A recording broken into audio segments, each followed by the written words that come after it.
शिवराय नामाचा मानाचा मुजरा मानाचा मुजरा। नमस्कार, मी सन्वी महेंद्र शिंदे, इयत्ता श्रीगिरी क्लासची तिसरीची विद्यार्थिनी। मी आज शिवरायांबद्दल मन व्यक्त करणार आहे। जगदंब जगदंब ना चिंता ना भीती, ज्यांच्या मनामध्ये राजशिव छत्रपती, सन्माननीय व्यासपीठ, वंदनीय गुरुजन वर्ग, तसेच येथे उपस्थित शिवभक्तांनो, आज मी शिवजयंती निमित्त माझे, तुमचे, महाराष्ट्राचे आणि संपूर्ण जगाचे दैवत छत्रपती शिवाजी महाराज यांची यशोगाथा सांगण्यास उभी आहे।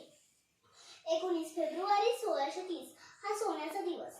अशा मनुष्याने महाराष्ट्रातील पुणे जिल्ह्यातील शिवनेरी किल्ल्यावर एका सिंहाचा जन्म झाला।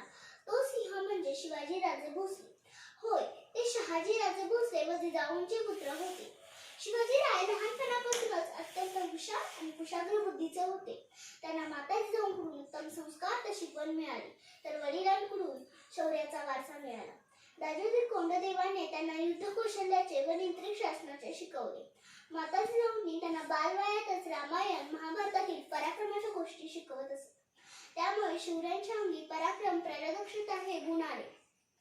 शिवरायांनी जीवाला जीव लावणाऱ्या मावळ्यांसोबत रायरेश्वराच्या किल्ल्यावर जाऊन स्वराज्याची स्थापना केली व माता जिजाऊंचे पहिले हिंदवी स्वप्न सत्यात उतरविले।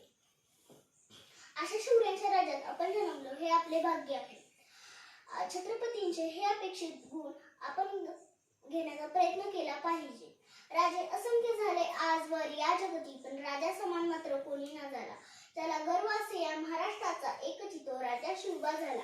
जाताना फक्त मी एवढंच सांगते, आकाशात जर सूर्य उगवला नसता तर आकाशाचा रंगच समजला नसता, तर शिवाजी राजे जन्मले नसते तर हिंदू धर्माचा अर्थच समजला नसता।